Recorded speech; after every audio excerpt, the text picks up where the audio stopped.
तमिलनाडु से लेकर केरला, महाराष्ट्र, मध्य प्रदेश, सब जगह एक नाम सब जगह हमें सुनने को मिला, अदानी। यह नाम पूरे हिंदुस्तान में, केरल में, तमिलनाडु में, महाराष्ट्र, कर्नाटका, हिमाचल, कश्मीर, सब जगह अदानी अदानी अदानी अदानी अदानी।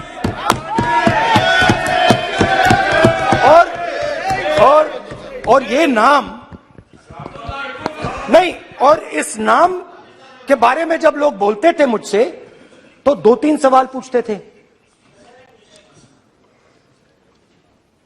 ये पूछते थे कि ये जो अदानी जी हैं, ये किसी भी बिजनेस में घुस जाता है, ये सफलता प्राप्त कर जाता है, ये कभी फेल नहीं होता।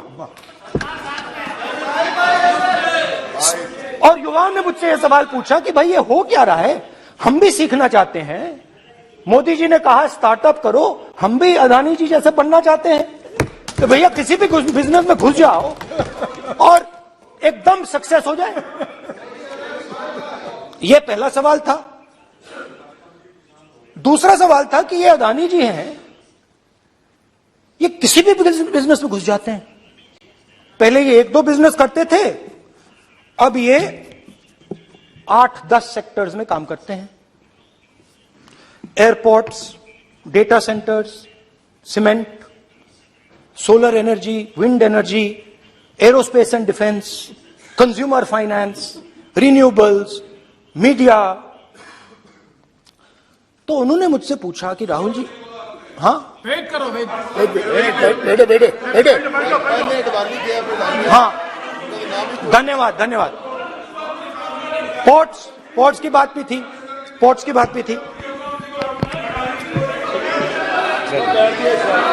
ये भी सवाल पूछा, ये भी पूछा कि भैया एक बात बताइए, राहुल जी बताइए हमें कि अदानी जी का जो नेटवर्थ है वो 3 साल के अंदर, नहीं सॉरी 2014 से लेकर 2022 तक ये $8 बिलियन से $140 बिलियन कैसे हो गया? कैसे हुआ? मोदी ये 2014 में अगर आप दुनिया की, मुस्कुरा रहे हैं आप, बीजेपी में है ना आप, तो ये लिस्ट आती है, एक लिस्ट आती है दुनिया के सबसे अमीर लोगों की। इस पे ये 609 नंबर पे थे 14 में। 609 पीछे बिल्कुल। पता नहीं जादू हुआ, दूसरे नंबर पे पहुंच गए। मोदी है तो मुमकिन है।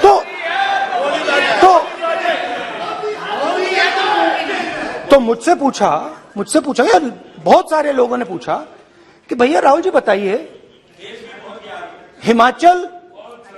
हिमाचल में सेब की बात होती है अदानी जी, कश्मीर में सेब की बात होती है अदानी जी, पोर्ट्स की बात होती है अदानी जी, एयरपोर्ट्स की बात होती है अदानी जी, इंफ्रास्ट्रक्चर। अच्छा, हम सड़क पे चल रहे हैं, मैं पूछूं किसने बनाई? अदानी जी। तो लोगों ने यह भी पूछा कि राहुल जी ये जो अदानी जी जो हैं, इनकी सफलता कैसे हुई, ये इतने बिजनेसेस में कैसे घुस गए, इतनी सफलता कैसे प्राप्त हुई, और सबसे जरूरी सवाल, इनका हिंदुस्तान के प्रधानमंत्री के साथ क्या रिश्ता है और कैसा रिश्ता है? देश जानना चाहता है, तो देश जानना चाहता है। ये देखिए रिश्ता, ये देख लीजिए प्लीज। पोस्टर माननीय सदस्य, पब्लिक में सर, माननीय सदस्य पोस्टर नहीं, प्लीज पोस्टर नहीं, पोस्टर नहीं है सर। देखिए आप बैठिए, 1 मिनट बैठिए। आप पोस्टरबाजी करेंगे तो इधर कहेंगे राजस्थान के मुख्यमंत्री का पोस्टर चिपकाएंगे। पोस्टरबाजी के लिए सदन नहीं है। आप बात करें, पोस्टरबाजी नहीं। स्पीकर सर, आप वरिष्ठ सदस्य हैं, स्पीकर सर, तो पोस्टरबाजी उचित नहीं है। स्पीकर सर, पोस्टरबाजी उचित स्पीकर नहीं है, सर। प्लीज। राजस्थान के मुख्यमंत्री ये सच्चाई है। This picture was came into the media. चलिए, पोस्टर नहीं, प्लीज। वो लिख के दे दो मुझे। हाँ, जस्ट राइट इट नीटली। तो नहीं स्पीकर सर, वो फोटो है सर, वो पोस्टर नहीं है। आप वरिष्ठ सदस्य हैं, प्राइम मिनिस्टर की पोस्टर और फोटो है फोटो सर, उसके नियम में बहुत नहीं है। उनका अच्छा चेहरा सदन ने दिख नियम रहा बनाया है। है। उनके वहां पे उनके पीछे अदानी का लोगो है, अदानी जी के हवाई जहाज में घुस रहे हैं। तो मैंने सोचा कि आज के प्रेसिडेंट्स एड्रेस में मैं थोड़ा जो नरेंद्र मोदी जी का और अदानी जी का रिश्ता है उसके बारे में आपको थोड़ा बता देता हूं। प्लीज प्लीज बताइए बताइए। तो वो आप बता देना।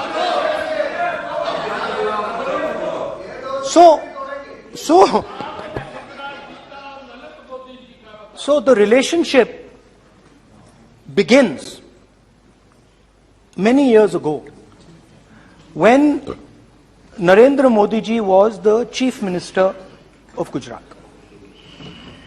And when most of India's business was asking questions of the Prime Minister, was against the Prime Minister, one man stood shoulder to shoulder with the Prime Minister. He didn't back down. That's commendable. It's not a joke. He was loyal to the Prime Minister. And what did he do? He helped Mr. Modi construct the idea of resurgent Gujarat. Right? The idea that you bring these businessmen together, and you call it resurgent Gujarat, vibrant Gujarat, they're both. And he was the backbone in setting up that group of people. Okay? And the result of that was tremendous growth of his businesses in Gujarat. Expansion of his businesses. I think then the real magic starts. जब प्रधानमंत्री जी दिल्ली आते हैं और 2014 में असली जादू शुरू होता है। मैंने कहा कि 2014 में वो 609 नंबर पे थे, कुछ ही सालों में वो दूसरे नंबर पे पहुंच गए। कैसे पहुंचे? मैं आपको, बहुत सारी इंडस्ट्रीज में काम करते हैं, मैं आपको 2-3 इंडस्ट्रीज का उदाहरण दे देता हूं। एयरपोर्ट इंडस्ट्री की बात, एयरपोर्ट्स की बात करते हैं।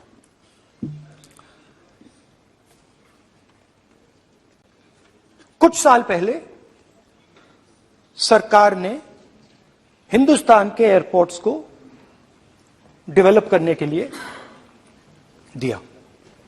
नियम था, there was a rule that anybody who does not have prior experience in airports cannot be involved in development of these airports. नहीं, गलत नहीं बोल रहा हूं।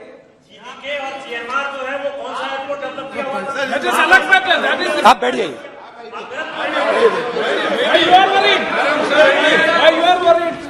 अडानी के डिफेंस में आ गए सर। देखिए, अरे माननीय सदस्य प्लीज मेरी बात सुनो। तो 1 मिनट मेरी बात सुनो। ये एक मिनट बात सुनेंगे। ये संसद है, अपन किस दिशा पर चर्चा कर रहे हैं ये देश देख रहा है। हमें राष्ट्रपति अभिभाषण पर चर्चा करें तो उचित रहे। बाकी आपकी इच्छा है, स्वतंत्र अभिव्यक्ति है, मेरा मानना ये है। तो अपन एक विषय पर ओके, तो आपको तो रूल था, नियम था। हाँ, पॉइंट ऑफ ऑर्डर किस पे है ये? सर कैसे एयरपोर्ट का प्राइवेटाइजेशन तो उनके समय हुआ, ऐसी कोई पार्टी थी जिसका अनुभव था? ये कौन सी बात कर रहे हैं? ओके, बोलिए। ओके, प्लीज प्लीज, ओके, बोलने दे आपको नेता को, तो बोलने दे आपको नेता को। रूल था, प्लीज बोलने दे। रूल था कि अगर कोई एयरपोर्ट बिजनेस में नहीं था तो वो इन एयरपोर्ट्स को ले नहीं सकता था। इस रूल को हिंदुस्तान की सरकार ने बदला। किसी ने भी बनाया हो रूल था, किसी ने भी बनाया हो रूल था। रूल बनाया किसने बात नहीं है, रूल बदला किसने बात है। रूल बदला गया, किसने किया है?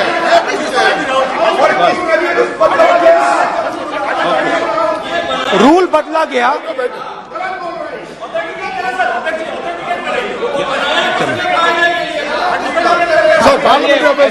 चलता रहेगा क्या सर? आप रूल को बदला गया। सर बोलने दीजिए। करना चाहिए सर, ऑथेंटिकेट करना चाहिए। चलिए चलिए, आप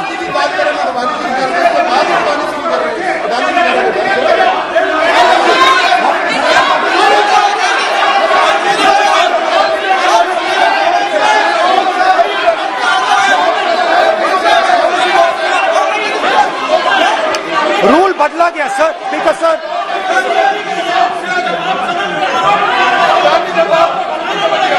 बैठे बैठे।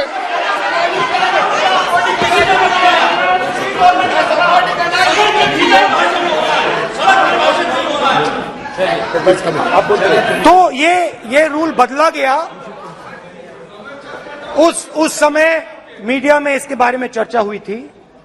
रूल बदला गया और अदानी जी को 6 एयरपोर्ट्स दिए गए। उसके बाद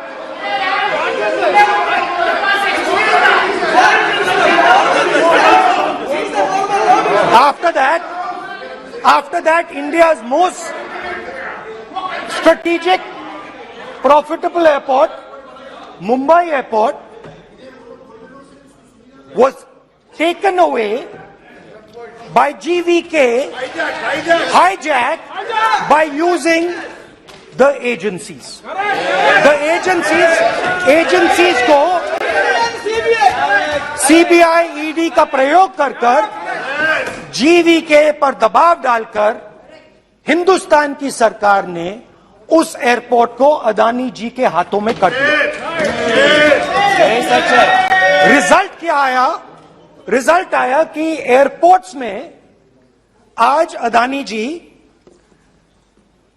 24% हिंदुस्तान की एयर ट्रैफिक को अपने एयरपोर्ट से निकालते हैं और 31% एयर फ्रेट उनके एयरपोर्ट्स में से निकलता है।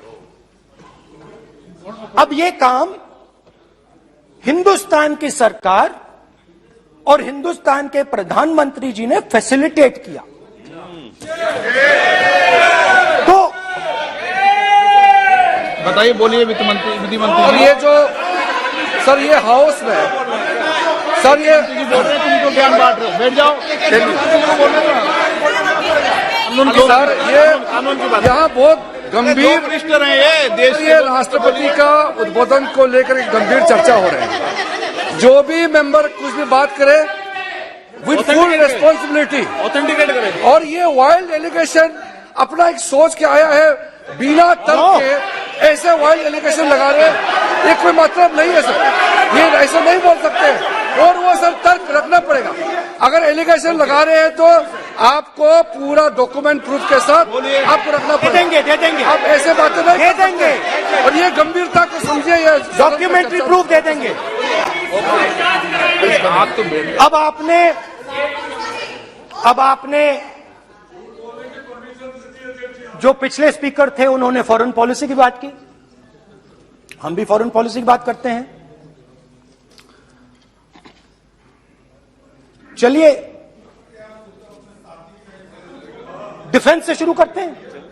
बहुत ऑप्शन है, आप बताइए कहां से शुरू करें। बिजली, डिफेंस, कोयला, बहुत ऑप्शन है।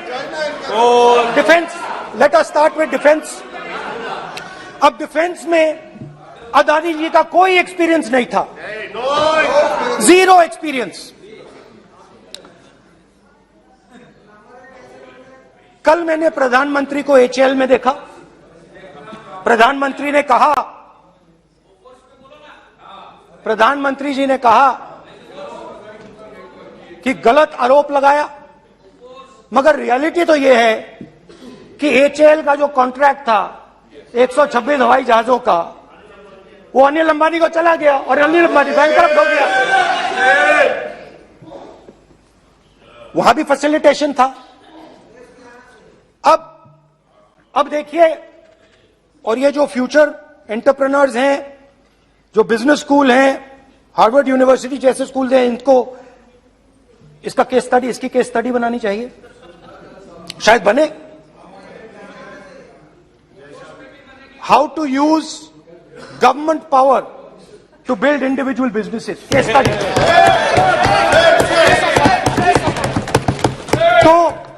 तो अब देखिए, अदानी जी की डिफेंस में इंटरेस्ट देखिए।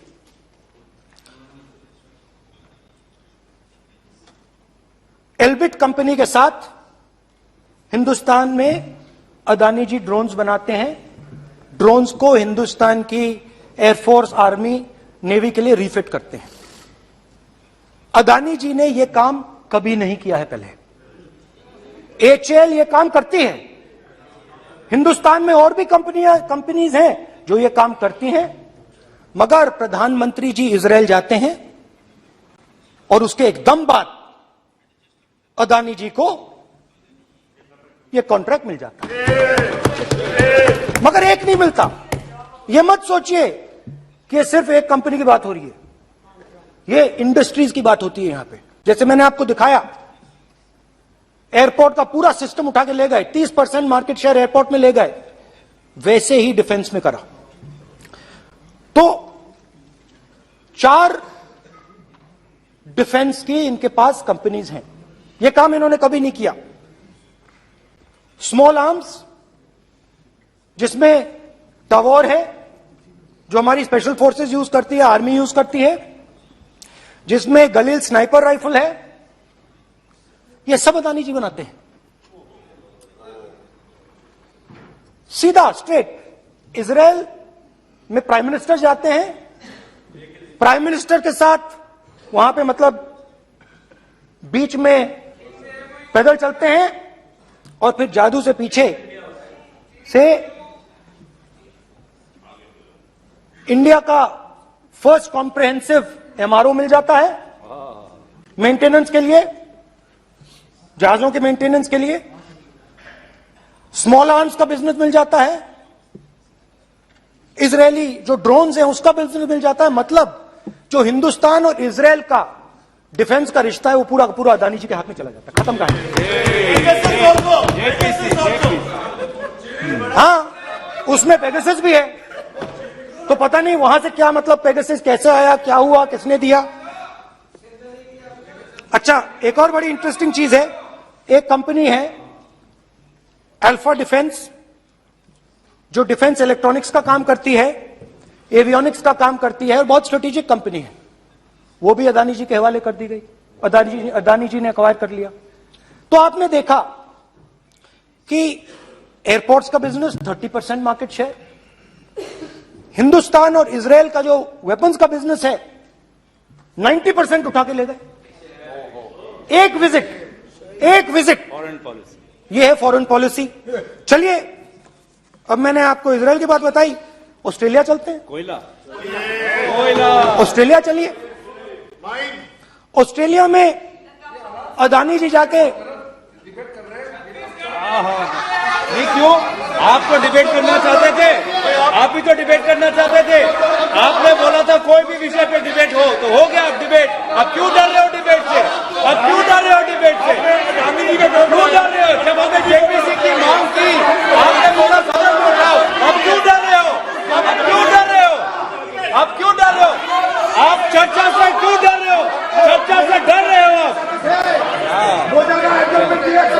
बैठे बैठे आजा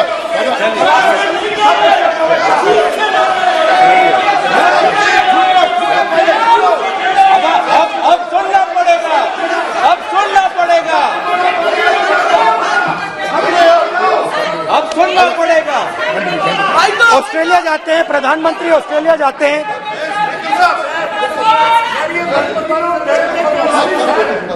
प्रधानमंत्री ऑस्ट्रेलिया जाते हैं। Is not yielding.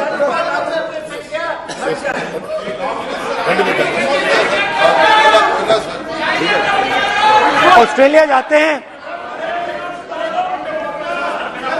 Cab number बताएं। 69।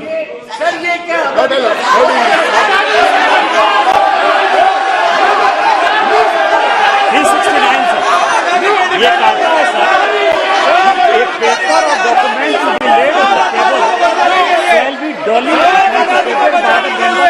देखिए पूरा सरकार उन्होंने सर, मैं इनको चैलेंज करता हूं कि जीएमआर और जीबीके उसको कब एयरपोर्ट का जो है संचालन का अधिकार था और कौन सा रूल है वो कोर्ट करे सर।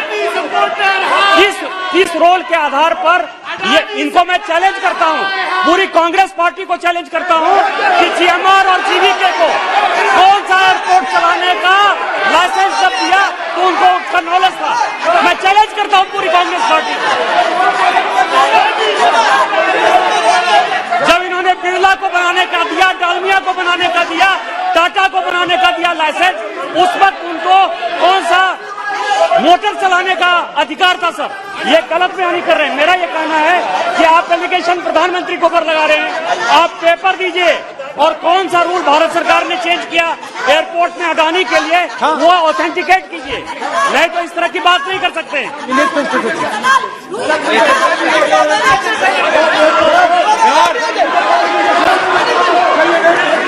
करना पड़ेगा, ऑथेंटिकेट करना पड़ेगा। राहुल गांधी जी आपको ऑथेंटिकेट करना पड़ेगा।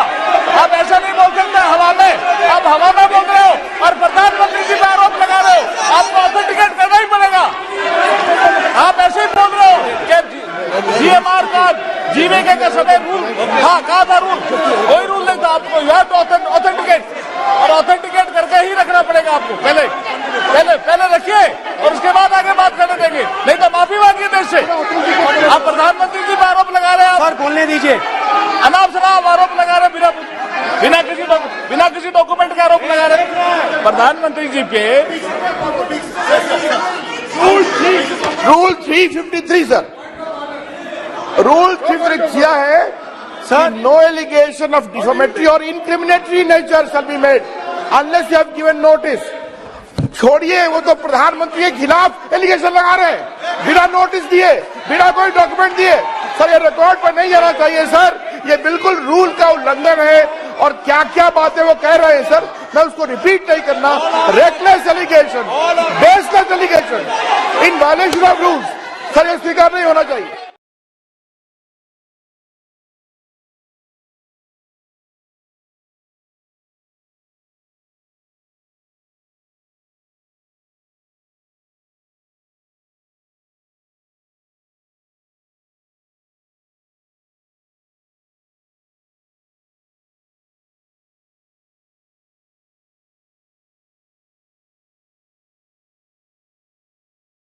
विषय पर सारी राष्ट्रपति की चर्चा लगाई, ये उचित है क्या? फिर आपको बोलना बोले नहीं स्पीकर, गलत तरीका है। राहुल गांधी जी आप बोल रहे हैं गलत तरीका है। क्या देश को संदेश देना चाहते हैं आप? क्या संदेश देना चाहते हैं देश को? राहुल गांधी जी, ऑस्ट्रेलिया में प्रधानमंत्री जाते हैं। आप बोलिए सर, स्पीकर सर, प्रधानमंत्री जी ऑस्ट्रेलिया जाते हैं और जादू से State Bank of India $1 billion loan Adani ji को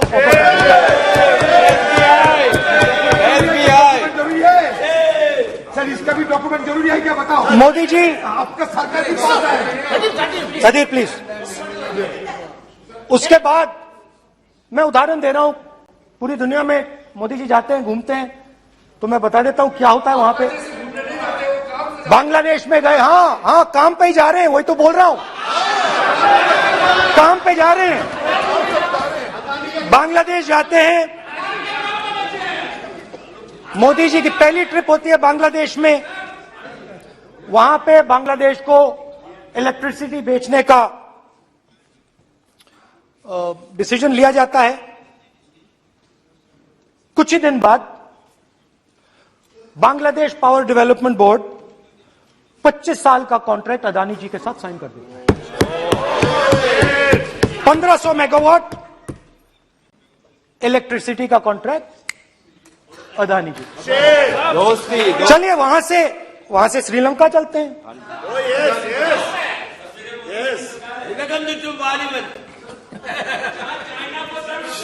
जून 2022 में Chairman of Sri Lanka's Ceylon Electricity Board, MMC Fernando, informed a parliamentary committee in Sri Lanka in open hearing that he was told by President Rajapaksa that PM Modi pressured him to give the wind power project directly to Mr. Adani.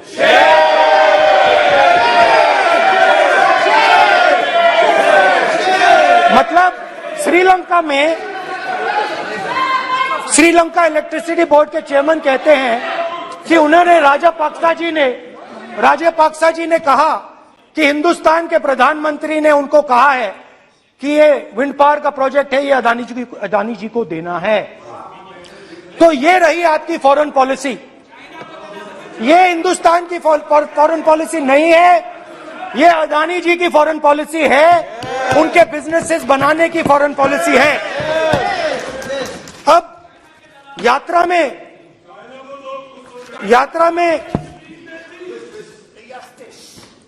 में मुझसे 2-3 और सवाल पूछे गए। यात्रा में लोगों ने मुझसे पूछा, राहुल जी ये जो LIC कंपनी है इसका पैसा अदानी जी की मदद करने के लिए क्यों डाला जा रहा है? उन्होंने यह भी पूछा कि अदानी जी के जो शेयर्स हैं बड़े वोलेटाइल हैं, उसमें LIC का पैसा क्यों डाला जा रहा है? तो मेरा कहना है कि एक सेकंड, मेरा कहना है कि अदानी जी की मदद प्रधानमंत्री जी और हिंदुस्तान की सरकार कैसे करती है? हजारों करोड़ रुपए हिंदुस्तान के public sector banks Adani ji को मिलता है। 27,000 करोड़ रुपए SBI, PNB 7,000 crore, bank of Baroda 5,500 crore, ये मैं लिस्ट चलती जाएगी। LIC का एक्सपोजर 36,000 करोड़ रुपए, 3 crore SBI and other PSU bank holders.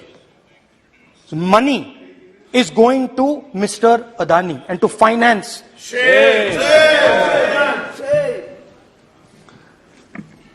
Now, of course, there is another question. तो मदद कैसे हो रही है? हिंदुस्तान के पब्लिक सेक्टर बैंक्स का पैसा, LIC का पैसा नरेंद्र मोदी जी, अदानी जी को दिया जा रहा है। अगर कोई सामने खड़ा हो जाता है, जैसे जीवी के लोग खड़े हुए, ED, CBI एजेंसीज आ जाती हैं, उनको परे कर देती हैं। तेलंगाना में भी एक पोर्ट का उदाहरण था, आंध्रा, सॉरी। मगर मेन सवाल और सबसे इंटरेस्टिंग सवाल दूसरा है। कुछ दिन पहले ये हिंडनबर्ग रिपोर्ट आई, उसमें लिखा था कि अदानी जी की हिंदुस्तान के बाहर शेल कंपनीज हैं। ये जो शेल कंपनीज हैं, सबसे पहला सवाल है, ये हैं किसकी? ये किसकी है मॉरिशस में जो शेल कंपनीज हैं? और ये जो हजारों करोड़ रुपया ये जो हजारों करोड़ रुपया ये शेल कंपनीज हिंदुस्तान में भेज रही हैं, ये किसका पैसा है? और क्या ये काम अदानी जी फ्री में कर रहे हैं? अब मैं ये सवाल क्यों पूछ रहा हूं? क्योंकि अदानी जी स्ट्रेटेजिक बिजनेसेस में काम करते हैं। अदानी जी हिंदुस्तान के पोर्ट्स को डोमिनेट करते हैं। अदानी जी हिंदुस्तान के एयरपोर्ट्स को डोमिनेट करते हैं। और जैसे मैंने कहा, अदानी जी हिंदुस्तान की डिफेंस इंडस्ट्री में बहुत जरूरी रोल प्ले करते हैं। तो मेरा पहला एक छोटा सा सवाल है कि जो शेल कंपनीज हैं, इनके बारे में हिंदुस्तान की सरकार ने कोई सवाल नहीं उठाया? ये कौन लोग हैं, ये किनकी कंपनीज हैं? ये स्ट्रेटेजिक मामला है, पोर्ट्स का मामला है, एयरपोर्ट्स का मामला है, डिफेंस का मामला है। और जो कंपनी इन स्ट्रेटेजिक एरियाज में काम कर रही है, उनके बारे में आपको मालूम ही नहीं। ये नेशनल सिक्योरिटी का मुद्दा है, आपको मालूम ही नहीं कि ये शेल कंपनीज किसकी हैं, कितना पैसा आ रहा है, किसका पैसा आ रहा है। तो एक बहुत बड़ा सवाल है, ये पैसा किसका है, ये शेल कंपनीज किसकी हैं, और ये हिंदुस्तान की सरकार की जिम्मेदारी है ये पता लगाना ये किसकी शेल कंपनीज हैं और ये किसका पैसा अंदर आ रहा है। JPC, we want JPC, we want JPC.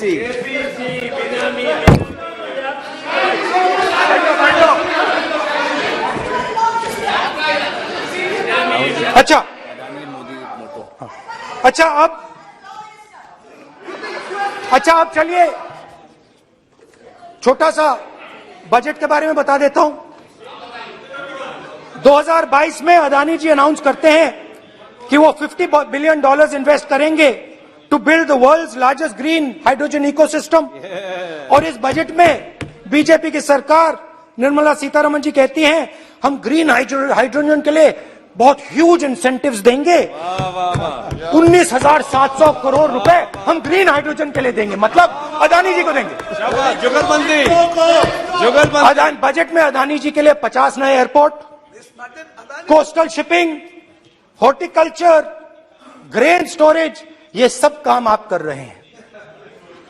तो मेरे सिर्फ कल प्रधानमंत्री जी कल भाषण देंगे, मेरे उनसे 2-3 छोटे से सवाल हैं। मेरा प्रधानमंत्री जी से 2-3 सवाल हैं।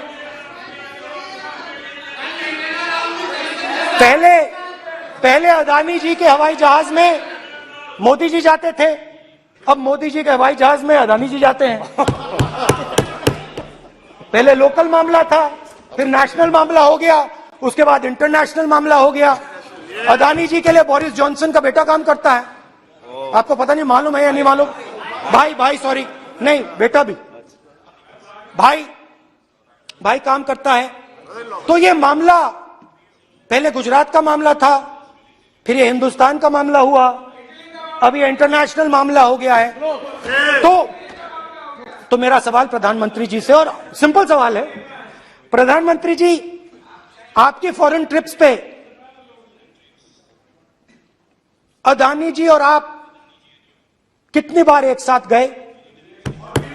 Adani ji, how many times did you travel together with Adani ji? How many times did Adani ji join you later on a visit? How many times did Adani ji travel to a country immediately after you did? And in how many of these countries after you visited did Adani ji get a contract? Also an important question, जरूरी सवाल, अदानी जी ने BJP को पिछले 20 साल में कितने पैसे दिए हैं?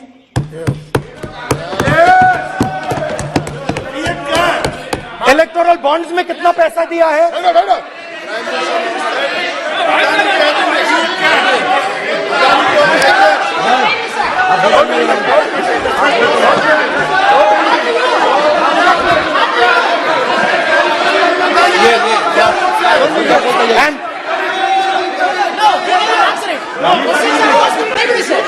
Questions are posed to Prime Minister, please. Sir, खत्म करने दीजिए सर। कंक्लूडिंग और बहुत बहुत सुंदर तरीके से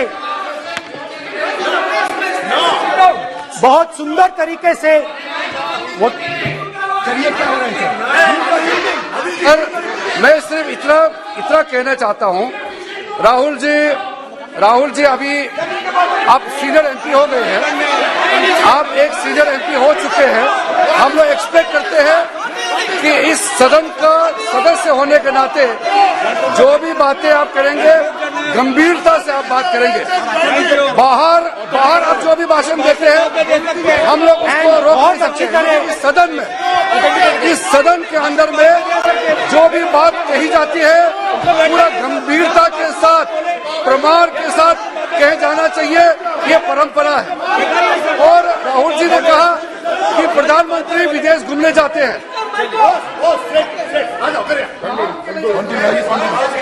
तो मैंने आज वो जो युवाओं ने मुझसे सवाल पूछा था कि अदानी जी की इतनी बिजनेस एक्यूमेंट कहां से आई, इतने अलग अलग सेक्टर्स में अदानी जी ने कैसे सक्सेस प्राप्त की, अदानी जी के बारे में पूरी दुनिया को स्टडी करनी चाहिए, हार्वर्ड यूनिवर्सिटी को स्टडी करनी चाहिए कि पॉलिटिक्स के बीच में और बिजनेस के बीच में कैसा रिश्ता होता है। India is a case study and prime minister Narendra Modi should be given a gold medal in this. Now बहुत अच्छी तरह बीजेपी के जो पिछले स्पीकर थे उन्होंने मेरे भाषण को इनकैप्सुलेट किया मेरे लिए बहुत अच्छी तरह। आपने जो मैं सोच रहा था आपने उससे और भी अच्छी तरीके से बोल दिया। Coming together is a beginning, keeping together is progress, working together is success. Adani ji and Narendra Modi ji, thank you.